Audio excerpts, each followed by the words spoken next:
This week on TGC News, 2 new rifles from Savage, SlideFire circles the drain, and a sanctuary county for gun owners? Tactical Baby Gear offers some of the coolest diaper bags, baby carriers, and day packs for the mom and dad that love freedom. Whether it's the Deuce 2.0 diaper bag combo with the bottle and dump pouches, the Day Pack 3.0, or maybe just the Tactical Teddy, you are bound to find something that works for you and your tactical baby. Also available are the new bulletproof panels that are level 3A Kevlar soft panels that fit inside either the backpack or diaper bag. To get squared away and get 10% off your order, use the code TGC10 at tacticalbabygear.com.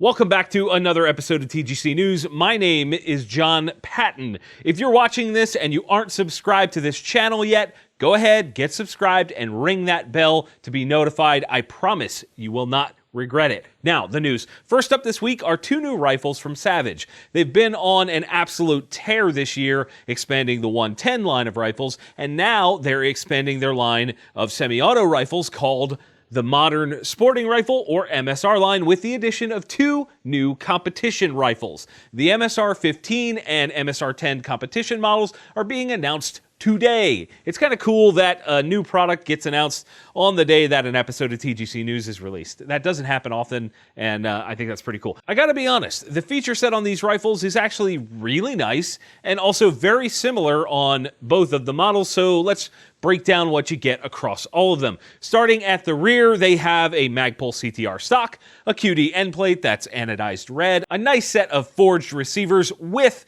a non-reciprocating side charging handle, a Hogue grip, red ambi safety and ambi mag release, a 2-stage trigger, removable flared magwell that is also red, a slim M-LOK handguard that covers up the 18-inch Proof Research carbon fiber barrel, which has a custom length adjustable gas system topped off with a Savage tunable muzzle brake. The 15s are going to be available in both 223 and 224 Valkyrie, and the 10 is available in 308 only at the moment.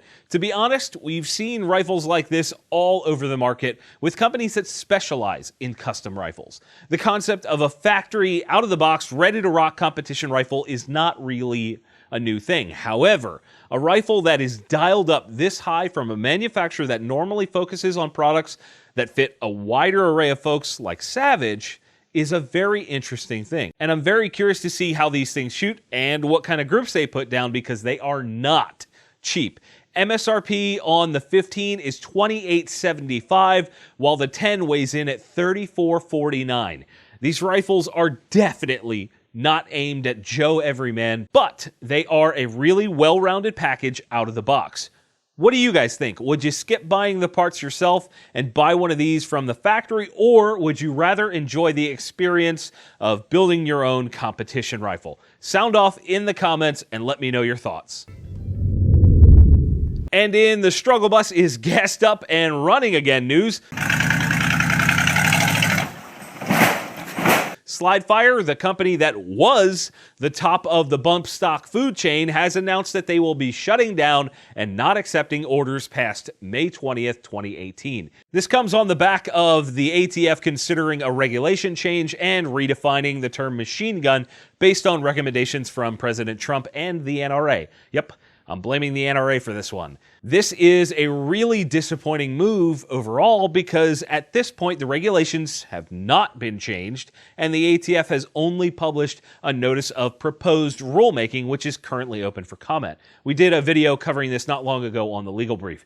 To me, this is SlideFire bowing down before the end and giving up. To quote the founder of SlideFire right after the Vegas shooting, "I built something and a madman is taking it all away." I fully expected companies like this to stand tall and fight the good fight and fight all the way to the end, but such is not the case. To be honest, companies like Fostech and Franklin Armory, who are also facing regulatory change nonsense, have been silent on the topic as well. One thing to consider is that beyond the regulatory nonsense, SlideFire is also dealing with a lawsuit in Clark County, Nevada, claiming that they are responsible for the Las Vegas shooting in certain ways and that they have been negligent in selling their products for years. The result of that court proceeding will be very interesting because what I don't know is whether or not an accessory manufacturer falls under the scope of something we covered in a different Legal Brief episode called the PLCAA, which is something that protects gun companies from being sued in instances like this. Either way, none of this is a positive thing for the gun industry, and only time will give us the answers that we seek.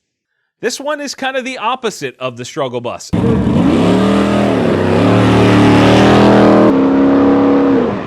Effingham County in Illinois, can you believe this? Illinois has announced that they will become a sanctuary county and not enforce any law that would unconstitutionally restrict the Second Amendment.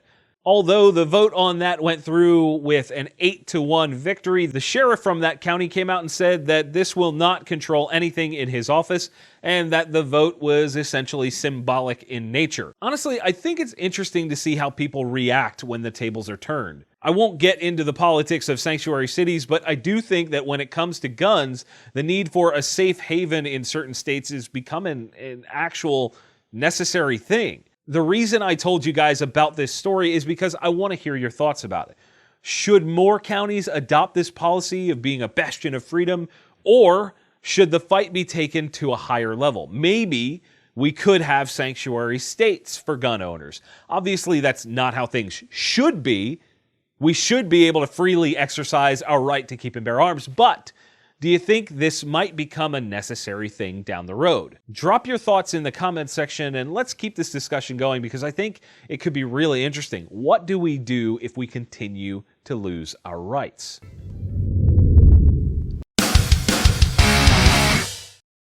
Our Guntuber of the week is someone that flies under the radar and produces some really simple yet clean and well-produced videos.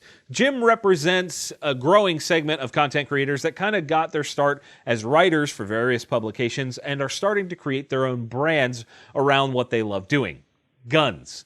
Say hello to Burst Reviews.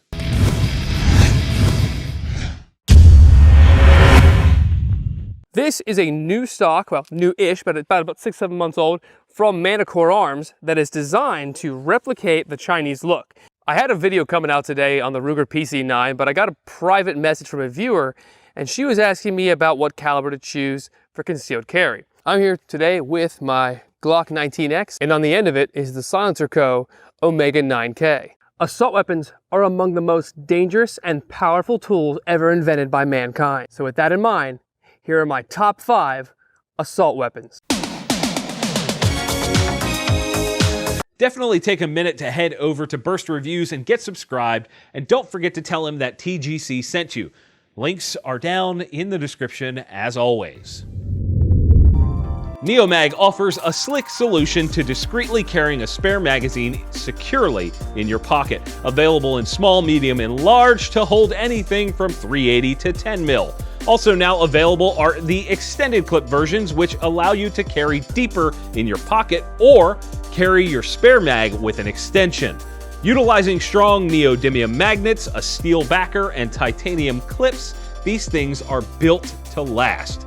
To get 10% off your order over at theneomag.com, use the code TGC2018.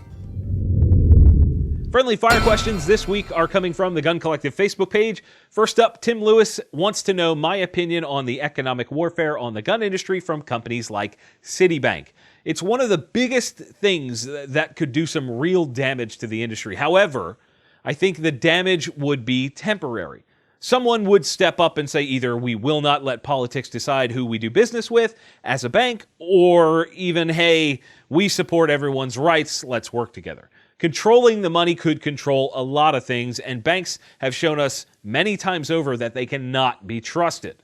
Next up, James Walker says, how do you make homemade brass? You don't. That is a massive waste of time. You need tooling and dies and machinery to go with it. And with the amount of brass that's around right now, making your own makes no sense.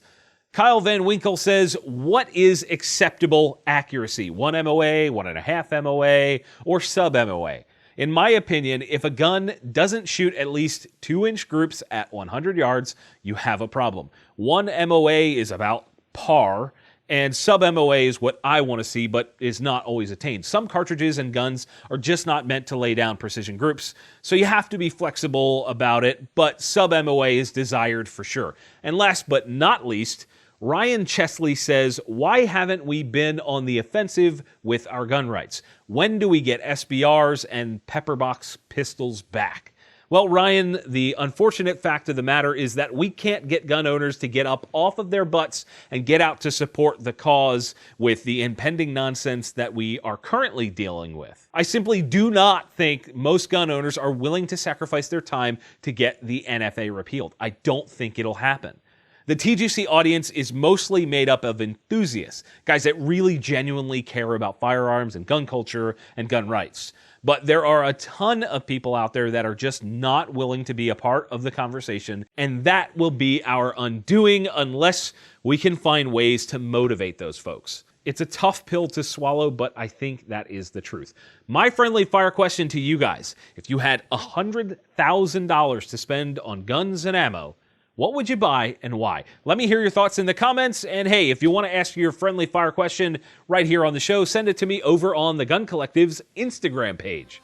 And that is it for this week's show, guys. You know what to do. If you didn't like this video, hit that button. If you did like it, hit like, get subscribed, and consider supporting us via those links in the video description. We have a new Amazon affiliate store, as well as a link to purchase cool shirts just like this one. And of course, links to find us all over your favorite social media platforms. And as always, thank you all for watching. We'll see you soon. The shirts worn in today's video on the Gun Collective have been provided by Patriot Patch. Closed captions have also been brought to you by Patriot Patch Company. Be sure to click the link in the video description to check out all of their great products, including their cleaning mats.